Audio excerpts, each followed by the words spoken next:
America. For as long as I can remember, there has always been something magical about a road trip across America.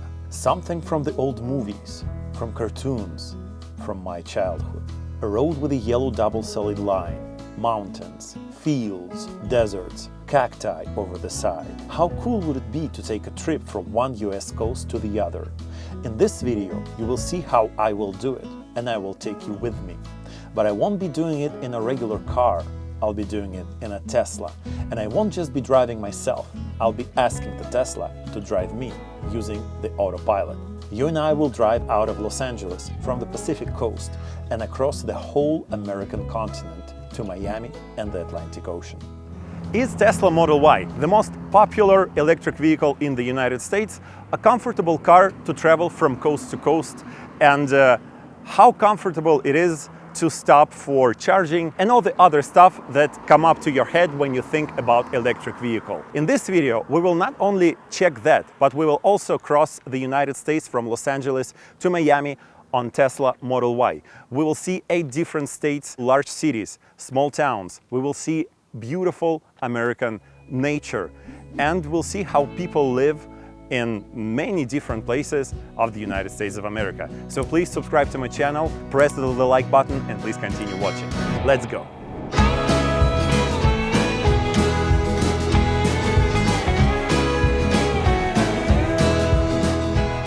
So, it's official, we're doing it. It's June 25th, 8 a.m. As you can see, I'm still in Los Angeles, California, by the In-N-Out here.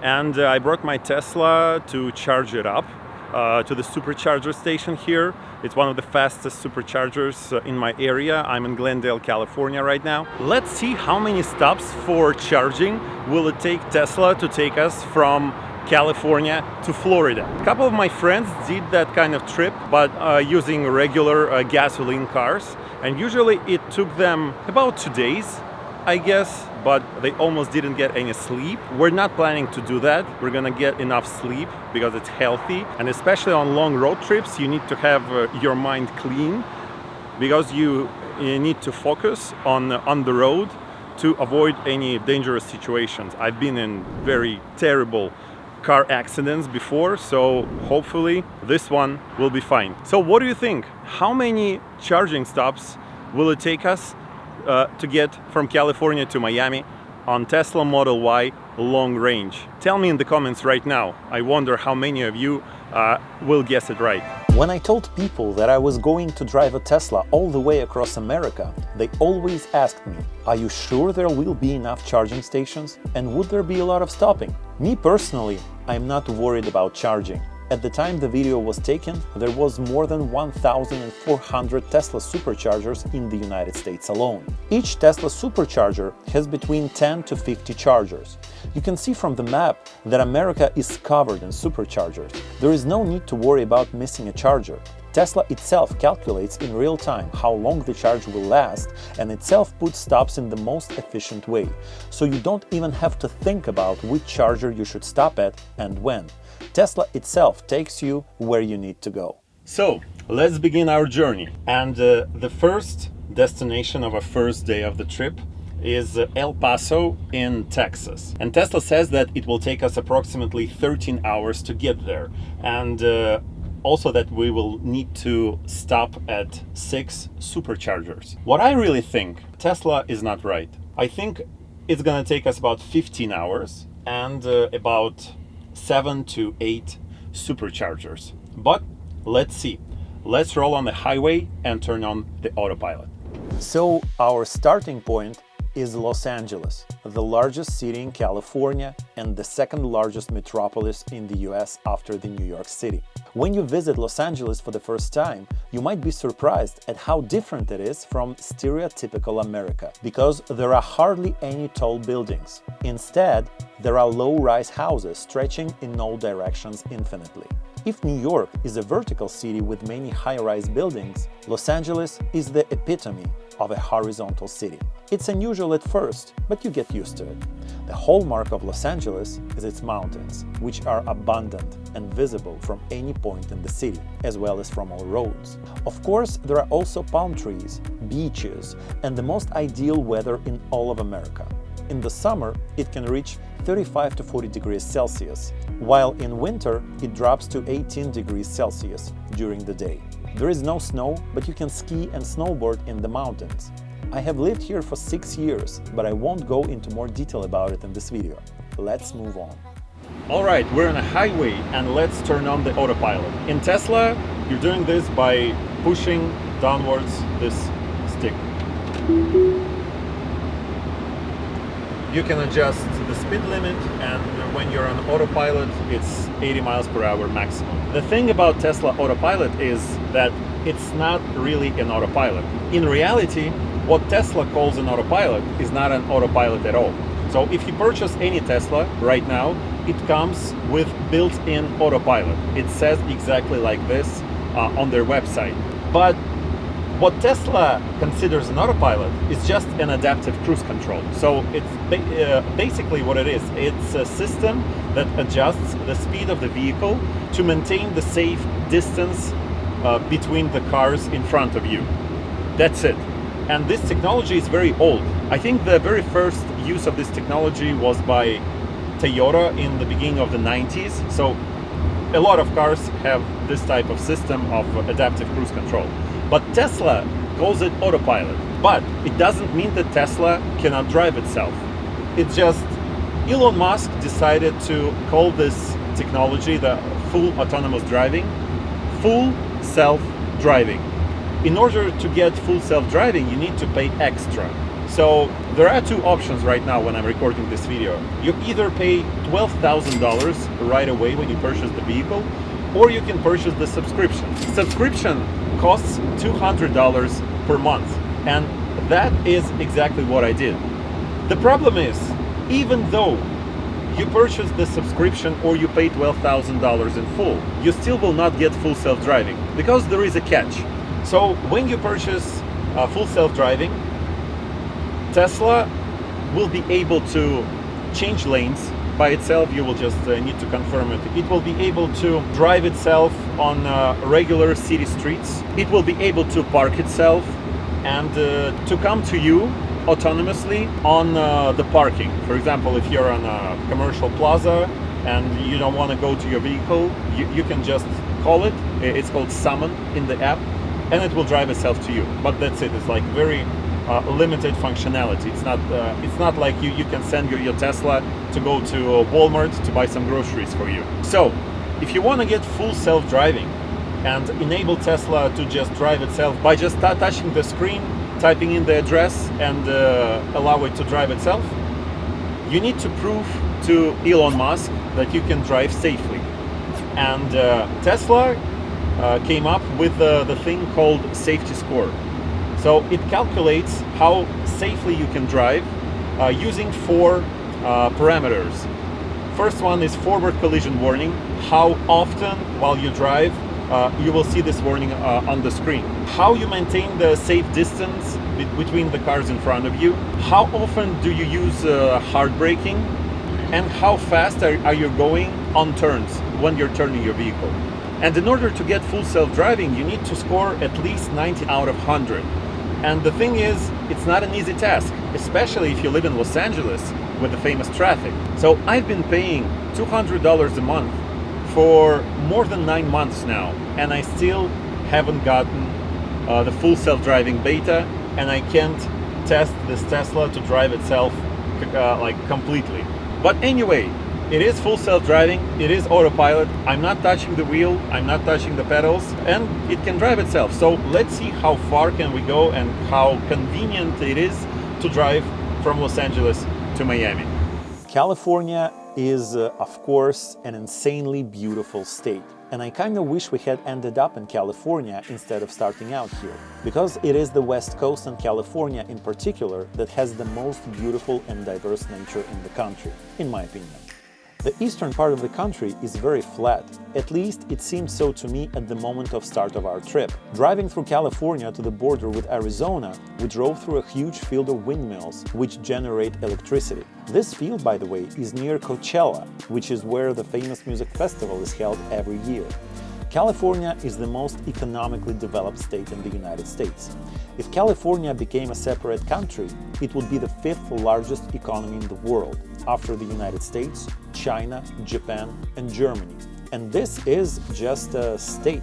It has 40 million people, the most expensive gasoline, the most expensive cost of living, and generally the most expensive everything.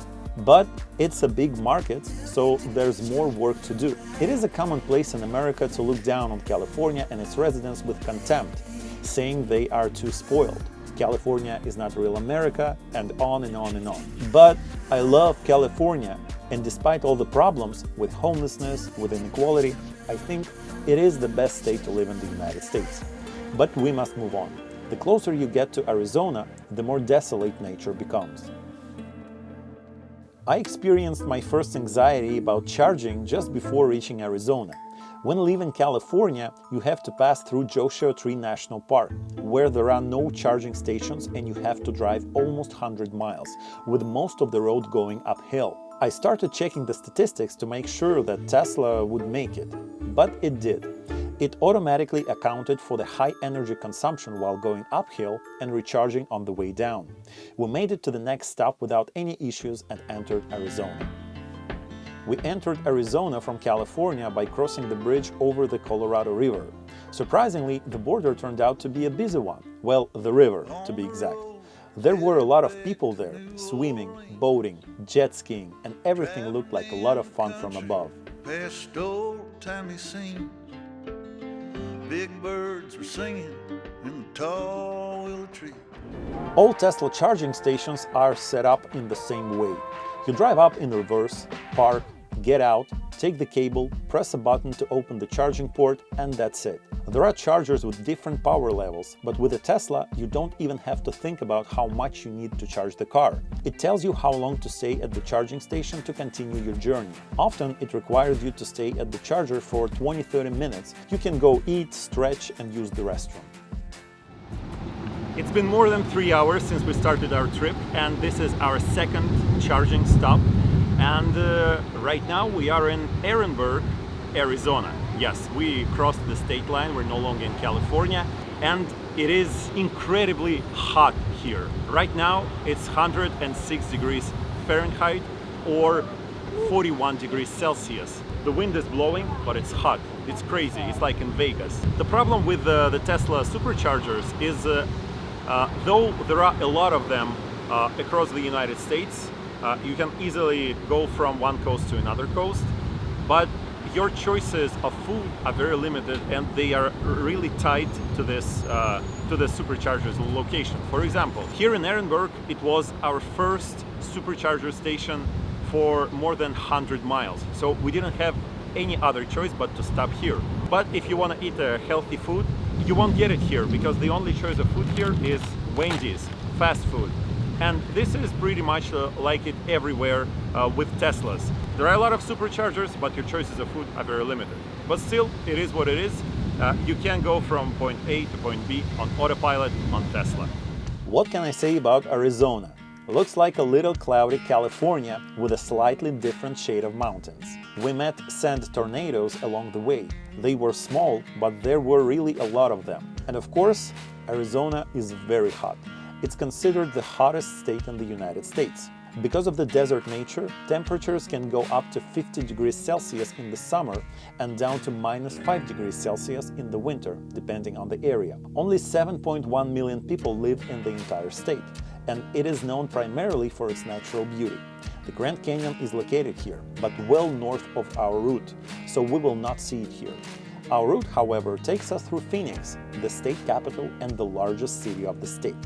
Driving on autopilot is, of course, a pleasure. You drive, look at the beautiful nature, you can eat, drink, and not worry at all. Because the artificial intelligence of Tesla monitors the environment through 6 cameras with a 360 view. This kind of visibility, concentration, and reaction speed are simply unattainable for humans. Whew, it's been 5.5 hours, I guess. So it's our third stop at Supercharging station. We're almost in Phoenix, Arizona. But right now we're in, I think, one of the suburbs in the city of Buckeye, Arizona. And we're here at some kind of a mall, like a commercial plaza. And I don't know, if somebody from America watches me right now, I have a question for you. I don't mean to offend you or anything, it is so uncomfortable being here because of all these vast, big, open places without any like pavement to walk on. So if you ever travel to Europe, you know, European cities, European public spaces are much more pedestrian friendly. But here you have very hot weather. Right now it's like 110 degrees Fahrenheit. There are no trash cans, so I wanted to get rid of trash from my car, and I couldn't, because even near the Tesla Supercharger I didn't find any trash cans. And I've been everywhere, almost here, I couldn't find any trash cans. No people here, nobody's walking. I think just, I don't know, feels so uncomfortable here. You don't feel like it's a real city. But anyway, I know that for each their own is just not the way that I would prefer to travel and to explore cities like that. Cracker Barrel, old country store. Let's explore it. Let's go grab a bite at Cracker Barrel. It's a chain of restaurants and stores styled in the atmosphere of the American South from the late 19th to the early 20th century. They can be found in almost every state. Inside, there's a store with a large variety of products featuring American symbolism. All right, I get it. Cracker Barrel is a store and a restaurant that is styled in the theme of America in the late 19th century, early 20th century. Looks really cool, and that's how I imagined America to be when I was like 5 years old by watching old American movies.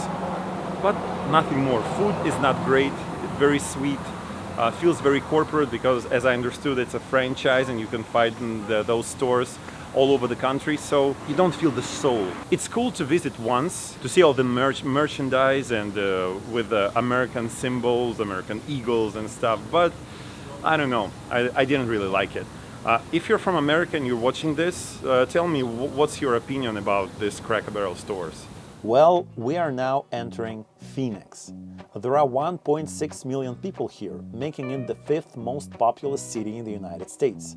The average cost of a house here is $434,000, and you can see the types of houses available. The average rent $1,600 a month, and average income is $6,800 a month per family. Over the past 10 years, the city has invested heavily in public transportation, developing light rail and building bicycle infrastructure. Phoenix is also known for being the first city to test self-driving cars back in 2016. Google-owned Waymo began testing its Autopilot here, expanded the test area each year, and in 2020 began allowing ordinary people to use their autonomous cabs. You can just call a cab that will come by itself, without a driver, and take you to the point you want to go. We'll have to test it. Phoenix was one of those cities where people from California and New York moved to during COVID. Phoenix, Las Vegas, Austin, Texas, and Miami, Florida, I think like top 4 cities where people moved to. And it feels like this because of new construction here. And for me, new construction is always a good sign that the city is developing and is moving towards some kind of a progress. So it's nice because I visited some American cities that feel very outdated, like stuck in the past. But I cannot say such thing about Phoenix. So I like Phoenix. I like that it's very green, even though when I was approaching downtown, it felt a little bit like Las Vegas, I think because of the weather and because it's in the middle of a desert. Here on the streets, I see that it has a lot of green, and in that way it stands out, and I think Phoenix is much better. So I'm surprised, but I like Phoenix much better than I expected to be. Usually when I'm visiting cities, I like to find some unusual places, and here in Phoenix I found this coffee shop. It's called Songbird coffee and tea house. It's very cozy inside, just a regular house that they converted to a business. But it's so nice, it has a good selection of teas, very well-made coffee. And I'm very specific about how I like my coffee made, so I definitely like it.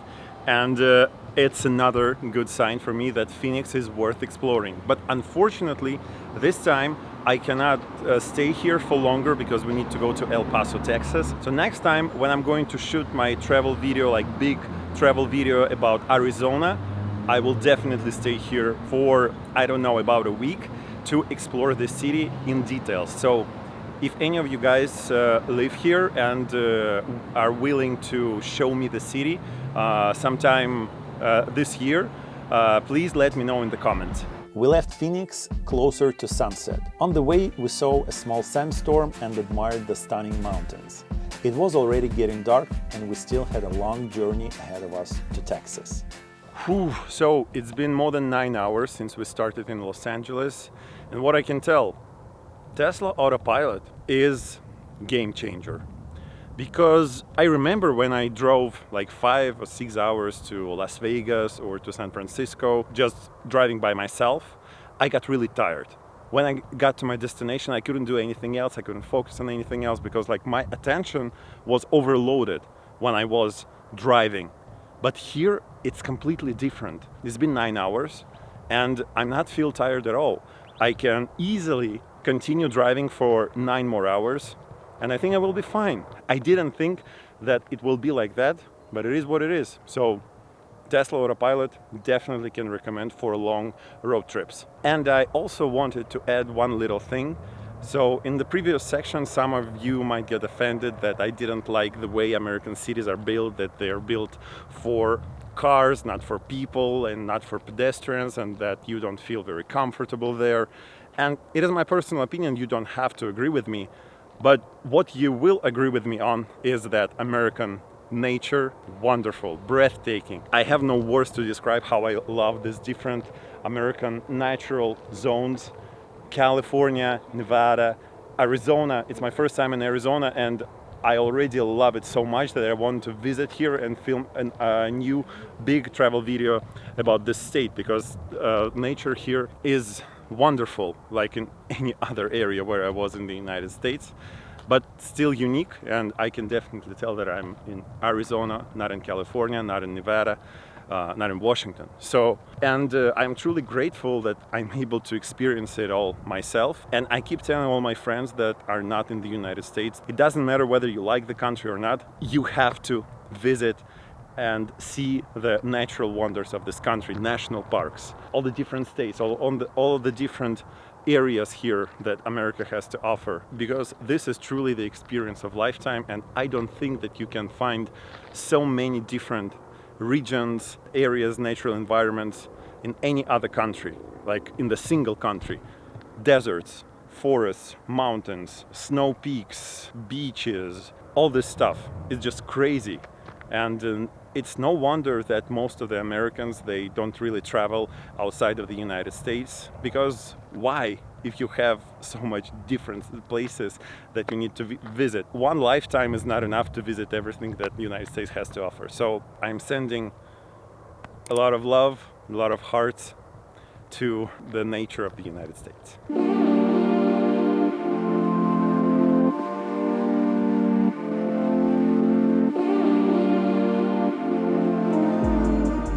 Unfortunately, we entered New Mexico after sunset and got caught in a severe storm. It was pouring rain with thunder and lightning all around. Honestly, it was frightening because even the autopilot turned off in those conditions and I had to take the wheel myself.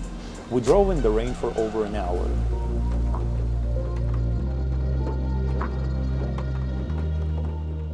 After almost 17 hours on the road, we finally arrived in El Paso, Texas. I was dead tired and we checked into the first hotel we found. Actually, it was a motel for $50 a night. At first glance in the night, it seemed fine to me, a place where we could get some rest from the road without any frills.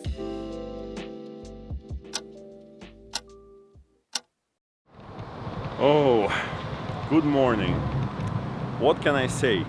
I know that like Motel 6 is not the best option, when choosing a place to stay, but we had a last-minute booking, and we didn't have a lot of options.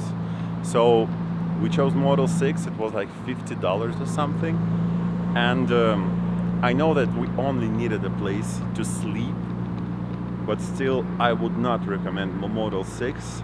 I would recommend booking in advance something more sophisticated, because even though, like, of course, yes, you can sleep here, but there were hair in the bathroom, on the toilet, all the linens, they smelled bad, and it just, I don't know, I can't describe my feelings in details, but I know for sure that in the next city we'll try to book something better. Yes, we're in El Paso, Texas. It's our second day of our trip, and our plan is to go to Houston, Texas. This journey will take us the same 750 something miles as it took us yesterday to get from Los Angeles to El Paso, Texas. So the same distance, we'll see how it goes, but today we will only see Texas.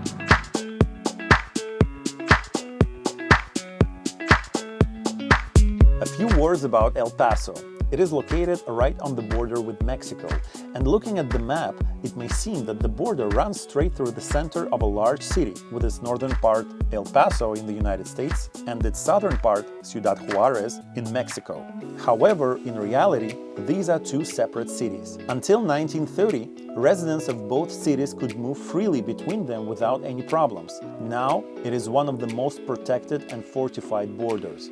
It looks quite surreal. You drive along a huge highway, and to your right, you first see a gigantic wall, and then a massive built-up city behind that wall. Well, it's massive and built up compared to El Paso. Colorful houses packed tightly together. It looks impressive. The entire stretch near the border, I was worried that I might accidentally take a wrong turn and end up in Mexico. Thankfully, that didn't happen. By the way, until the 1990s, there were no fences on the US-Mexico border. The construction of the first wall was approved by George H.W. Bush, with the first 14 miles of the wall in California being built under Bill Clinton. Subsequent presidents expanded and increased the height and length of the wall at the border. Obama reinforced the fence, and Trump even proposed and began constructing an even higher and more fortified version. We will build a great wall along the southern border. Now, this section of the border near El Paso looks impregnable, with several different barriers, visible barbed wire, and border patrol jeeps driving around the neutral territory. Honestly, it is quite strange. But America is a developed country, and millions of people want to come here for a better life from all over the world. They even pay special people called coyotes to cross the border using alternative routes where there is no wall. Some dig tunnels, some hide in the bottom of vehicles. People come up with all kinds of ways just to enter the United States. While driving near the border, I was sure there couldn't be any checks from the Border Patrol. After moving more than 20 kilometers, about 12.4 miles into the United States, we suddenly saw a checkpoint with Border Patrol agents that was impossible to bypass. All cars were stopped by armed Border Patrol agents with dogs, and there was a sign saying, "Prepare immigration documents." The border agent asked, "Are you US citizens?" I replied that I wasn't, but I had a green card. He asked to see it, and after checking it, he calmly let us go, surprised that I had decided to drive from Los Angeles to Miami. Having lived in the US for 6 years, this was the first time I had to show any immigration documents. In California, they never ask for them anywhere, but this is Texas, where there are different laws and a different attitude towards immigrants. Keep that in mind. And now we continue our journey. Today, we have to cross almost the entire state of Texas. So we've been driving for almost 2 days straight, and right now we're driving across the central part of Texas, and just by looking at the scenery outside, you can tell that long time ago there was water all over the place, and right now we're driving at the bottom of the old ancient ocean. We googled it, and it's actually true. Hundreds of million years ago there was an Atlantic Ocean here, when we had one big continent, and North and South America and Africa started to drift away from each other. Here, on the territory of modern Central Texas, there was water, and it was part of an Atlantic Ocean. And you can see it just by looking at it. So it's really incredible, and just to think about it, that you're driving on the bottom of the ancient ocean. What can you say about Texas, this free land whose residents like to distinguish themselves from the rest of America? Proud Texans like to say that everything is bigger in Texas, and it really is. Texas is rich in oil, its residents are big on guns, and it is the most Republican state in the United States, essentially an alternative to California. A lot of people moved here during COVID. NASA is headquartered here. They make great steaks. Elon Musk is building an entire city and assembling rockets here. When you enter the state, it's as if people in Texas are changing. They're kinder and more soulful here. A conversation at the gas station doesn't feel like an empty Californian conversation out of politeness, but as if the person you are talking to is really interested in where you're going. He gives advice and responds sincerely. It's very unusual. I didn't understand the nature of Texas either. I didn't have a picture in my head of what the nature of Texas is like. There are fewer mountains, but it's still hilly, especially on the west side. But the further east you go, the flatter the scenery becomes.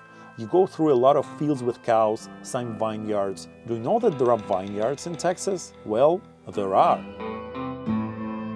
Before this trip started, I thought that driving across the United States on a car is very boring, and it was over-romanticized in the movies and in the popular culture, because basically everyone knows that the United States has good quality roads, but basically what you're doing when you're driving across the country, you see the same road and just different sceneries. But oh my god, how wrong I was. Because right now it's been almost 2 whole days of driving. We almost reached San Antonio, Texas, so it's more than half of our trip. And what can I say? The beauty of the United States, you cannot over-exaggerate it. Not only you can see all the different climate regions of the United States, so like California, Arizona, New Mexico, Texas, completely different nature, and you can tell just by looking at the trees, at the mountains, that you're in one of those places. So it's really cool. But what I like the most is the essence of America. Driving across the United States, you can see those little countrysides, little communities of people living by themselves. And this is true America for me, based on the principles that it was founded back in 1776. These places are very atmospheric, and they show you the real values of this country and the real uniqueness of its founding principles. And another feature of Texas, in the evening, nature becomes very loud. There are a lot of sounds of animals, insects. There is no such thing in California. In the end, we never made it to Houston as originally planned. After more than 12 hours on the road, we stopped in Austin for the night. Texas turned out to be too big to drive through in a day. So it's official, we've made it to the 3rd day of our trip. We're in Austin, Texas. Unfortunately, we couldn't get to Houston, Texas as we originally planned, because we decided to get some sleep. We slept for more than 6 hours. Excellent sleep, excellent hotel, Holiday Inn, much better than Motel 6. And right now we decided to have a breakfast the Texas way.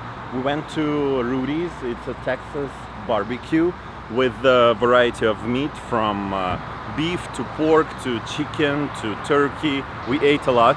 I don't know, we're gonna eat next because it was too much for us, but was very authentic. That's the food that you imagine when you think about Texas. And this is, for me, the authentic America, authentic Texas. And I love when this country doesn't try to imitate other cuisines. For example, like American sushi restaurants is not the same as Japanese sushi restaurants, but they don't feel authentic. This one feels authentic, so it's really cool. If you're in Texas, definitely visit Rudy's. And today's plan for us is to go to Pensacola, Florida, so somehow reach Florida. It says that it's gonna take us about 13 hours. We'll see. how long will we manage to drive.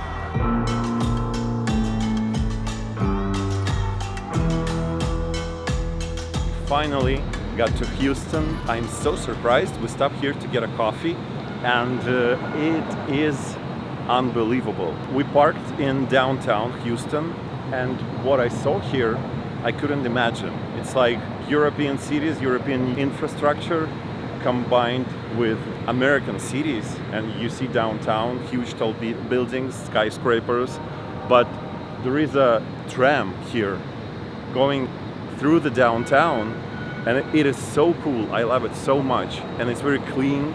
They have very broad sidewalks. You feel comfortable. You want to explore this city. It's so clean. I haven't seen any homeless people here, so it's a good sign, especially if you compare it with Los Angeles downtown, San Francisco downtown. So the more I see in Texas, the more I want to film separate video about Texas and its cities, and I want to spend more time here, definitely. Another interesting thing about Texas is that the more you drive inside, like from west to east, the more humidity you feel. So for example, in El Paso, it's almost like the same as in Arizona, in California, very dry. But our next stop after El Paso was in Austin, Texas, and Austin was very humid. And here in Houston, it feels almost as if we are in Miami. So it's very surprising that two parts of the state can be so different from each other in terms of climate. Very interesting. After driving a few hours from Houston, we entered Louisiana. Already on the way into Louisiana, nature began to change. It was getting more swampy, the air even more humid, even the trees and vegetation had changed. The most striking experience in Louisiana for me was when our highway went up like a bridge and began to go over the swamps. The piles of the highway were literally in the swamp, and the trees were growing right out of the water. And we had literally just crossed the state line. Indeed, it felt like we were in another country. All right, so we're in Louisiana, finally, and it's very hot. It's like almost 100 degrees and very humid, like humidity is over the top, as basically I was expecting it to be. Unfortunately, we can't visit New Orleans this time, even though I really want to do it. We still need to be in Florida tonight and spend the night there. Our original plan is to reach Tallahassee, but we'll see. And here in Louisiana, it's a paradise for motorists. There's a burger fast food place with a drive-in focus. You drive up to the menu, place your order, and they bring your order right to your car. Our next charging stop was in Baton Rouge, the state capital of Louisiana. We entered the town over a large bridge over the Mississippi River. From the outside, the town looked like a city of former industrial glory. But unfortunately, we didn't have time to form an impression of the city. We will leave it for a separate video about Louisiana, which I will shoot if I see that you are interested in this kind of travel videos, looking at the number of likes under the video. So don't be lazy and press the like button right now. Thank you. We drove on, it got dark, and we decided to stop in some backwoods to listen to the swamps. Yes, Louisiana has some incredible amount of sound after the sun goes down. It's like all of nature has decided to wake up and start talking. It all sounds kind of scary at first, but then you get used to it. We literally drove into someone's driveway in front of their house. Can you imagine living in a place like this and literally hear the sounds every day? Could you live here? Tell me in the comments.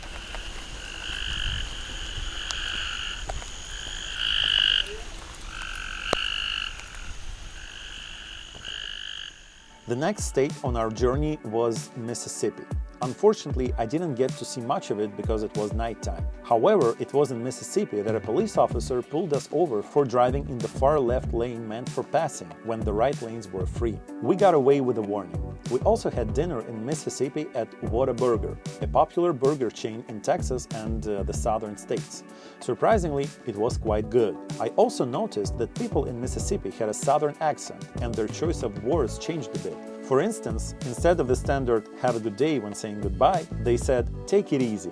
quite amusing. The next state to go was Alabama. We couldn't see it either because of the night. I remember the underwater tunnel near the city of Mobile, which then turns into a long and high bridge on the Gulf of Mexico. But it was in Alabama that the Tesla charging station is at the most unusual gas station in the world. Meet Buc-ee's, a Texas gas station chain with more than 120 gas stations.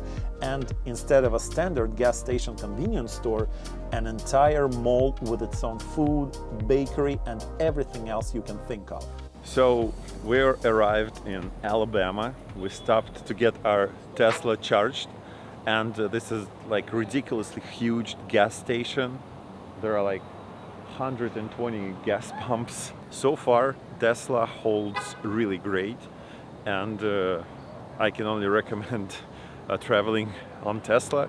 It's very easy, comfortable, even though it's like almost 2 in the morning. It's our third day. We haven't finished with the third day yet. I really love everything about this road trip. It goes very smooth. To be honest, the third day was the most difficult one. Because of the time zone change, we arrived later and later every day. Eventually, we made it to Florida, to the state capital, Tallahassee. But it was 6 a.m. Florida time or 3 a.m. California time. We were very tired, so we went straight to bed when it was almost dawn. Day 4, and we're just at the top of Florida. Because of the shape of Florida, I got excited too early. I thought, well, I got to Florida, so I'm almost in Miami now. But no, Miami is at the very bottom of Florida, which means we have to drive diagonally across the entire state on day 4. The nature of Florida is very monotonous.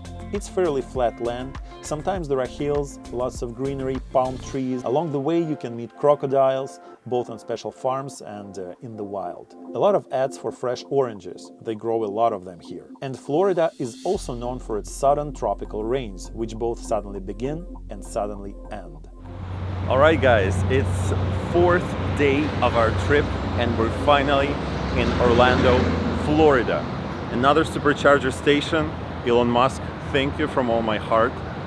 This is truly a wonderful car to travel and to do road trips on. We've been driving today for about like 5 hours, and I think we have about 3 or 4 hours left to Miami, our final destination, and our trip will be finally over. Or maybe I will record our way back, because I want to travel a little bit to the north, so like not going back the same way, but a little bit farther north to see new states. It's been fun, and I can only recommend traveling on Tesla. Really nice. You know, I like to notice small little details that distinguish each state from each other. So for example, here in Florida, I would like to talk about these things that are called service plazas. So they are located literally in the center of a highway. And you can find here gas stations, truck stops, of course, Tesla Superchargers, but also something like small shopping malls with a food court, with some fast food, some convenience stores, restrooms, and some other things. But what is different here in Florida is that everything is so new, so modern, newly constructed, I don't know, maybe like 5 years ago or like 4 years ago, something like that. And it is so weird to see this, because usually America has very old infrastructure, a lot older than here. So Florida, huge thumbs up for this. And guys, if you like this type of things, maybe in some other states you could see, and maybe in some other states you saw this, please tell me in the comments and push the like button. Driving up to Miami, I can tell you that Autopilot is something that is a complete game changer. In addition to just seeing more of everything around you, you don't get tired after driving, and having to stop to recharge every 2 hours keeps you moving, warming up and toned down, so you can drive longer and be less tired at the end of the day. Definitely, Autopilot is our future, and I will now have a hard time driving without Autopilot if I have to. Whew, guys, I can't believe we made it. Just take a look at it. This is Miami. All right, not Miami. This is actually Miami Beach. Even further. So I cannot believe that I'm sitting right now in my Tesla that I got used to driving at home. It's literally as if you look outside your house window but you see something very different. Like the house is the same, but the view is different, like you see different city. The same thing is happening with me right now. It's crazy. So it took me 4 days, 3 nights, 2,700 miles or 4,400 kilometers. I crossed 8 states. I saw this beautiful country. I definitely want to try it again. And in my opinion, the trip was worth it, and Tesla Autopilot proved that nothing is impossible, that you can literally take Tesla, drive it on autopilot across the country. The charging stops, they didn't bother me at all, because you need to go out of the car, you need to stretch a little, do a little bit of exercises, grab some food, coffee, and continue the trip, because it never took me more than like 20 minutes by one stop. So it's crazy. All right. If you excuse me, guys, I cannot not do it. I want to touch it. Yes, I touched the Atlantic Ocean. I'm here on an Atlantic coast of the United States. I crossed America from coast to coast on Tesla. This is unbelievable. But it's time to get back. Oh, I love Miami. It feels like home because I've been here so many times. What I love about Miami is that every time when I come here, I see new buildings, I see new construction, new public places. You can really see the difference, for example, between LA and Miami, because LA feels very old. It feels like it's stuck in time. And Miami is always developing, is always changing. It's so cool. I really love this about Miami. The only thing I don't like about Miami is its weather, its humidity, but everything else is just perfect, in my opinion. Tell me in the comments, what do you think about Miami? And if you want a separate big video about this city, please write it down and press the like button so that I understand that you really want it. Thank you. And guys, I'm not joking. We are literally driving back to California on this Tesla right away.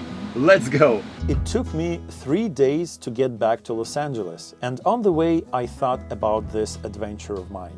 Of course, autopilot is something else.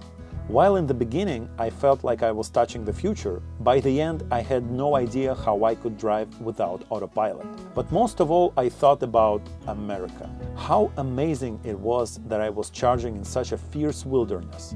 But even there it was clean, cozy, and people lived there stress-free. The same people as in California, the same cars on the roads, give or take. The gas station stores sold the same variety of goods, but the prices were many times cheaper than in California. How cool that the Americans have managed not just to create such a country, where different states are not just felt as different countries, but they are all quite developed economically, which allows people to live there with dignity. You do not get that feeling which you get in Russia, for example, where I'm from, when you go 100 kilometers away from Moscow and see a stark contrast in living standards. The most important thing is that Americans have kept all of these different states, all of these different political views, all of these immigrants and descendants of immigrants who came here in search of a better life and have found the better life here. And of course, it's impossible not to mention again the insanely beautiful and diverse American nature, where moving from state to state you see not only a change of scenery, but even climate. The air is dry in the west and very humid in the east. Once again, I do not wonder why only half of Americans have passports to travel abroad. Why the average American would want to go abroad when there is such a huge and diverse country with a great infrastructure and where everyone speaks the same language as you do. Would I make that trip from ocean to ocean again? Not on this route definitely, but on the other one, maybe. On this trip I had the idea to take Route 66 and make you a video about this famous road from LA to Chicago. If you're interested, please press the like button and write in the comments. But I can definitely say that once in a lifetime, it is worth taking this trip from coast to coast. America is the perfect country to explore behind the wheel of a car. You certainly won't regret it. Thank you again for watching the video to the end. Do not forget to share it on social networks, subscribe to the channel and press the like button. It helps a lot in the channel development, and we will see you in the new videos. See you soon. Bye bye.